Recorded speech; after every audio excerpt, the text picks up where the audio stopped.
हजरत मूसा अलैहिस्सलाम जब पैदा होने वाले थे तो उस दौर का सबसे बड़ा जो गुंडा था वो फिरौन उसका नाम। उसने बहुत जुल्म किया लोगों पे। उसका जुल्म खत्म करने के लिए अल्लाह ने हजरत मूसा को पैदा कर किया। तो उसको ख्वाब दिखाया पहले। तो फिरौन ने ख्वाब देखा तो उसके जो नजुमी थे उन्होंने बयान किया कि एक बच्चा पैदा होगा जो तेरी हुकूमत को खत्म कर दे, तेरी हुकूमत का। तो उसने बोला कि मैं बच्चे ही पैदा नहीं होने दूंगा। और उसने ऐलान कर दिया कि हर मर्द अपनी बीवी से अलग रहे। जितने बच्चे मां की पेट में आए हैं वहां हर दरवाजे पर एक दाई मुकर्रर कर दो कि जैसे ही बच्चे पैदा हो उनको कत्ल कर दो।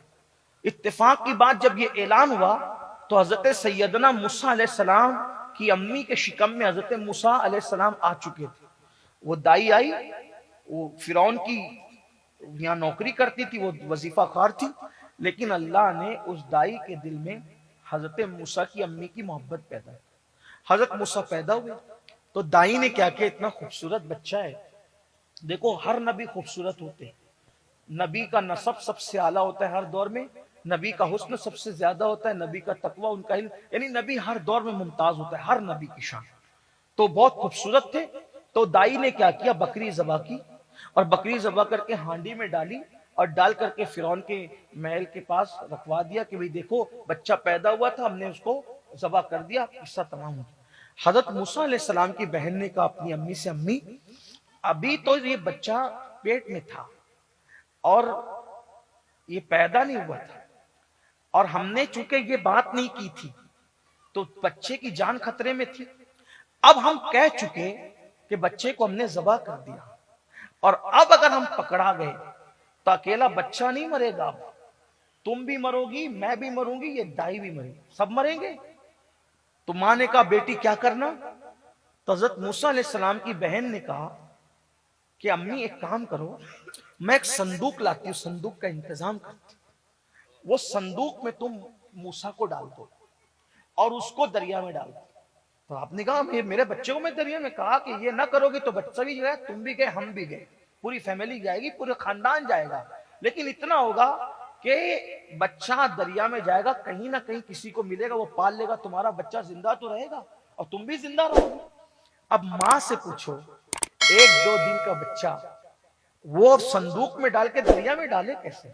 इन उलमाए किराम से पूछिए, आदमी कोई चीज कहीं भी रखे बाद में वो चीज वहां मिल सकती है, लेकिन जो चीज दरिया में डाली जाती है, दरिया में डाली हुई चीज कभी वापस नहीं मिल सकती, क्योंकि दरिया बहता रहता है और दरिया में डाली हुई चीज पता नहीं कहां से कहां पहुंचेगी, कहीं मिल सकती है, दरिया में डाली हुई चीज नहीं मिल सकती। इसीलिए कहते हैं नेकी कर, हाँ, यानी नेकी करके भूल जा, वो तुझे मिलना नहीं है। फिर कैसे मिलेगी, अगर अल्लाह ने कबूल कर ली तो फिर अल्लाह अपने शान के मुताबिक उसका सिला देगा। तो दरिया में डालना है। अब आपने संदूक में रखा तो सही, दरिया में डालने के लिए जब पहुंची, मां की ममता फड़क उठी, मां के सीने में जोश मारने लगी ममता। आपने उस संदूक डालते हुए रो पड़ी, और रोते रोते, देखो जब इंसान पर आखिरी वक्त आता है, किसी भी मामले में एंड हो जाता है, तो फिर उसकी नजर किस पर पड़ती है, अपने मौला पर। जैसे ही संदूक दरिया में डालने लगी, नजर उठी और रोते हुए कहा, अल्लाह मैं इस बात को अच्छी तरह जानती हूं कि जो चीज तेरी पनाह में और तेरी अमान में दे दी जाती है वो चीज कभी जाय नहीं होती। मैंने अपना बेटा तेरी अमान में दे दिया, इसको तेरे सुपुर्द किया, तेरी मदद में दिया, तेरी अमान में दिया, बस जैसे ही डाल दिया और वापस लौट गई। खुदा का करना, वो दरिया से नहर निकलकर फिरौन के महल में जाती थी और वो संदूक उसी महल में चली गई। फिरौन अपनी बीवी के साथ बैठा हुआ। देखो अल्लाह की शान, अल्लाह को पहचानो, अल्लाह पे भरोसा करो। अरे फिरौन जैसे काफिर के लिए आसिया जैसी मोमिना पैदा की जाती है, कभी सोचा फिरौन को आसिया क्यों दिया, क्यों दिया फिरौन को आसिया। अल्लाह की शान समझो, उस पे भरोसा करो। साए से डरने वालों, चिपकली कुत्ते बिल्लों से डरने वालों, अपने जैसे इंसानों से डरने वालों, जिस खुदा का कलमा पढ़ते हो उसकी शान समझो। फिरौन जैसे पापी और जालिम के घर में आसिया को क्यों पहुंचाया, आसिया को इसलिए पहुंचाया कि मूसा तुम्हारी परवरिश करनी थी तो तुम्हारे पहुंचने से पहले एक पाकीज़ा गोद का इंतजाम कर दिया गया, वरना कभी काफिर के घर में भी मोमिना बीवी पहुंची है, वो भी आसिया जैसी मोमिना। देखो मूसा को बाद में ले जाते हैं, पहले उनके लिए गोद का इंतजाम करते हैं। वजह सिर्फ ये कि मां ने कह दिया तेरी पनाह में दिया, मां ने कहा तेरी पनाह में दिया। फिर सुनो, जब वो नहर के जरिए से आया, आसिया के साथ बैठा था, प्यार की बातें हो रही थी। ये बात भी आपको बताऊं, खास बात, जब फिरौन के निकाह में आसिया गई तो अल्लाह ने फिरौन को नामर्द कर दिया ताकि वो आसिया के साथ बीवी जैसा सलूक न कर सके। आसिया की हिफाजत की, इसीलिए उसके यहां बच्चे नहीं थे। और फिर बच्चे नहीं होने पे क्या, जिसके यहां बच्चे नहीं होते उसको बच्चे की बड़ी अहमियत होती। जब संदूक आई, उठाई, खोली तो देखा कि बच्चा, और इतना खूबसूरत, कहा ये वही है जो मैंने ख्वाब में देखा था कि वो मेरी हुकूमत खत्म। आसिया ने कहा ये सब वहम है, ये कोई यहां से आ रहा है, दरिया में तो चीजें दूर से बह के आती है, दूर से बह के आ रही है, अपने यहां से थोड़ी आ रहा है। और निकाला, और निकालने के बाद फिरौन को आसिया ने कहा लोग ताना देते हैं कि तुझे औलाद नहीं, इसको ही अपना बच्चा बना लेना, बेटा बना ले, तो ये ताना खत्म हो जाएगा। उसको बात समझ में आई। देखो अल्लाह की शान देखो। और उसने कहा हाँ इसको बेटा बना ले। और जब बेटा बना ले तो फिर क्या कहा, लाओ। अब देखो जो कत्ल करा रहा था, इतने सब बच्चे कत्ल कराए जिसके लिए, अब वो अल्लाह की पनाह की बरकत, अल्लाह की पनाह की बरकत। अब क्या कह रहा है, लाओ सारी दाइयों को और मेरे इस बच्चे को, मेरे बच्चे को ये दूध पिलाएगी और मैं उनको इनाम दूंगा।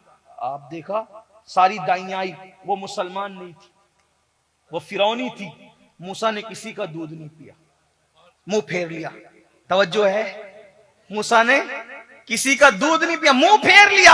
अरे नादान, जब मूसा काफिरा का दूध नहीं पीते और मूसा को काफिरा का दूध पीने नहीं देते, इतनी गैरत है अपने नबियों के लिए, काफिरा का दूध पिया नहीं, पीने दिया नहीं। तो जब मूसा काफिरा का दूध नहीं पीते तो काफिरा के घर में सैयदुल अंबिया कैसे पैदा हो सकते हैं? जब मूसा की दाई काफिरा नहीं हो सकती तो महबूब की माँ काफिरा कैसे हो सकती है? हमारे नबी की माँ काफिरा नहीं थी, हमारे नबी की माँ तो मोमिना थी, बल्कि मोमिना औरतों की शान थी वो, इसलिए कि मेरे नबी की अम्मी जान थी वो, जो नबी सबकी जान है, आमिना उस नबी की भी अम्मी जान है। मेरे नबी की अम्मी की शान क्या होगी? लेकिन अब आप कहेंगे हुजूर ने तो हलीमा का पिया दूध। तवज्जो, बहुत खास बात आ गई। आपने मिलाद भी रखा था ना इसका उन्वान, इसलिए आ गई मिलाद की बात। जश्न गरीब नवाज के साथ मिलाद की बात भी आ गई। हाँ देखिए, मूसा ने काफिरा का पिया नहीं और हलीमा का हुजूर ने पी लिया, सोएबा का भी पी लिया। कहा उन्होंने तो नहीं पिया, वो तो मेरे नबी के बाद के मर्तबे के है ना, और हमारे नबी ने पी लिया काफिरा का। हमने कहा हाँ पी लिया, फर्क क्या है? मूसा ने काफिरा का पिया नहीं, तवज्जो आपकी, मूसा अलैहिस्सलाम ने काफिरा का पिया नहीं, और मेरे नबी ने जिसका पी लिया उसको काफिर रहने दिया नहीं। जिसका पी लिया उसको काफिर रहने दिया नहीं। इसीलिए रसूलुल्लाह ने जिस जिस दाई का दूध पिया है, अल्लाह ने हर दाई को कलमा पढ़ने की तौफीक अता की।